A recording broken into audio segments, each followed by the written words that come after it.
Hello दोस्तों, अद्भुत कहानी संग्रह में आपका स्वागत है। आज की हमारी कहानी है गलती का एहसास। फटी कमीज, धूल से सना शरीर और छिले हुए घुटने। सलाका की नंद ने जैसे ही घर में प्रवेश किया, दादी माँ ने पूरा घर सिर पर उठा लिया। कब तक तू इस तरह भागम भाग करती फिरेगी? 1000 बार समझाया, स्कूल से सीधे घर आया कर। सलाका को ऐसा सुनकर आश्चर्य हुआ कि घर के किसी भी सदस्य ने दादी माँ से कुछ कहने की जुर्रत नहीं की। सलाका की अभी फरवरी में ही शादी हुई थी, इसलिए उसका पहली बार इस बात से सामना हुआ था। फिर एक दिन की बात है, सलाका रसोई में खाना बना रही थी। उसने सुना दादी माँ सासू माँ को ऐसे डांट फटकार लगा रही थी जैसे सासू माँ कोई दूध पीती बच्ची हों। दादी माँ के इस व्यवहार से सलाका बेहद रुष्ट हो गई। सलाका ने सोचा, मेरी सासू माँ ने मुझसे कभी ऊंची आवाज़ में बात नहीं की। मैं जिस दिन से इस घर में आई, उस दिन से सासू माँ ने मुझे बेटी जैसा प्यार दिया, जिसने मुझे एहसास तक नहीं होने दिया कि मैं इस घर की बहू हूँ या फिर बेटी। उस कौशल्या जैसी सास को इतना अन्याय सहना पड़ रहा है। मेरी सासू माँ के ऊपर यह अभद्र व्यवहार मैं बर्दाश्त नहीं कर सकती। एक दिन सलाका आंगन में धूप सेक रही थी। उसकी ननद नियति स्कूल से दौड़ में फर्स्ट प्राइज लेकर घर आई। खुशी से नियति ने भाभी देखो मेरा प्राइज कहकर उसके गले चिपक गई। सलाका ने उसके माथे पर चूमते हुए शाबाशी दी।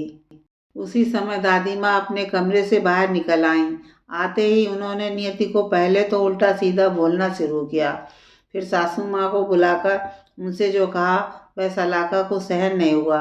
दादी माँ के शब्द थे, अरे कुलक्षणी, कुछ नहीं कर सकती है तो कम से कम अपनी औलाद को अच्छे संस्कार ही दे। ये पढ़ाई करे यही बहुत है, समझा दे। ये खेल कूद की मुझे पसंद नहीं, इसकी इजाज़त मैं जीते जी नहीं दे सकती। सलाका का दिमाग हिल गया।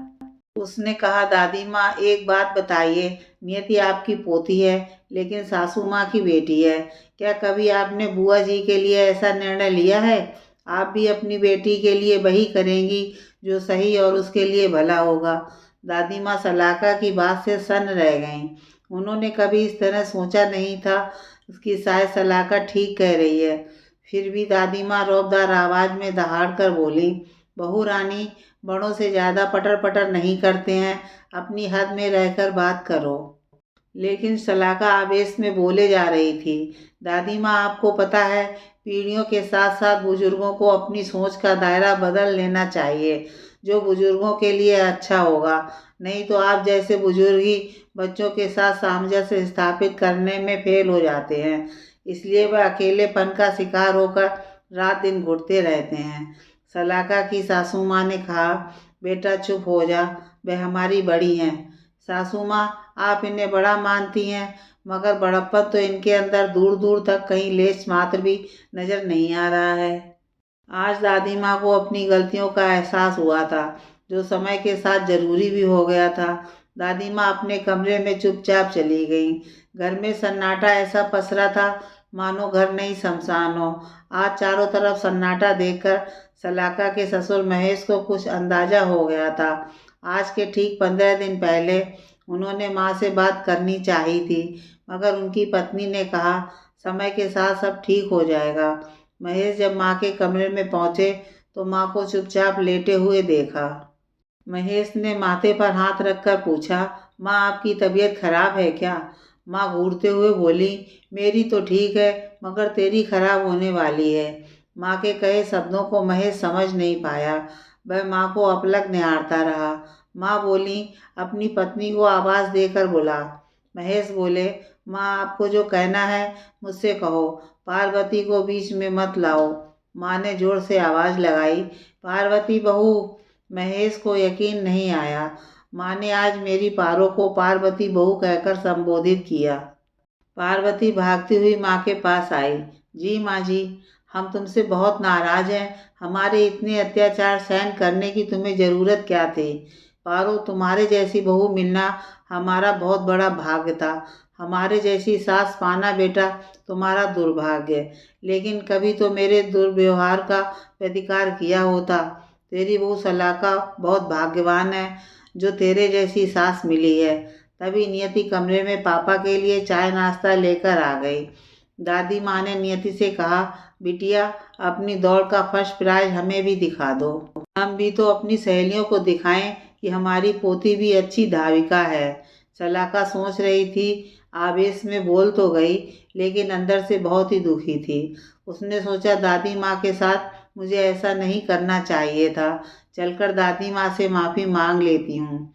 लेकिन यह क्या, दादी माँ और पापा जी सलाका के कमरे की तरफ ही आ रहे हैं। उनका दिल जोर जोर से धड़कने लगा। शायद दादी माँ ने पापा जी से शिकायत कर दी है। दादी माँ कुछ कहती उससे पहले ही सलाका बोल उठी, दादी माँ सॉरी। दादी माँ बोली, अरे छोरी तू काहे सॉरी बोल रही है? सॉरी तो मैं तुझसे बोलूँगी, आई एम सॉरी। दादी माँ को इंग्लिश में गिटपिट करते देख सलाका का होश उड़ गया। दादी ने कहा, कभी कभी बुजुर्ग भी अनजाने में गलतियाँ कर जाते हैं। छोटों का भी कर्तव्य है अपने से बड़ों को उनकी गलती का एहसास करवाएं। तुम सास बहू की परफेक्ट जोड़ी को देखकर शायद मैं भी कुछ सीख जाऊं। सलाका बेटा, मेरी इस भोली भाली बहू पारो का हमेशा ख्याल रखना, ये खरा सोना है जो ईश्वर ने मुझे उपहार में दिया था। तभी पार्वती सासू माँ से आंखों में आंसू भरकर बोली, माँ आप मुझसे पहले की तरह ही बात करिए ना। आपका इस तरह इज्जत वाला प्यार पराया सा लगने लगता है। महेश हंसकर पार्वती से बोले, इतने सालों बाद माँ का इतना प्यार शायद पारो हजम नहीं कर पा रही हैं। सभी ठहाका लगाकर हंसने लगे। सलाका को पहली बार अपनी सास का खिलखिलाकर हंसता हुआ चेहरा देखकर बहुत सुकून मिला था। आज 3 पीढ़ियों की सोच और विचार एक साथ मिल गए थे।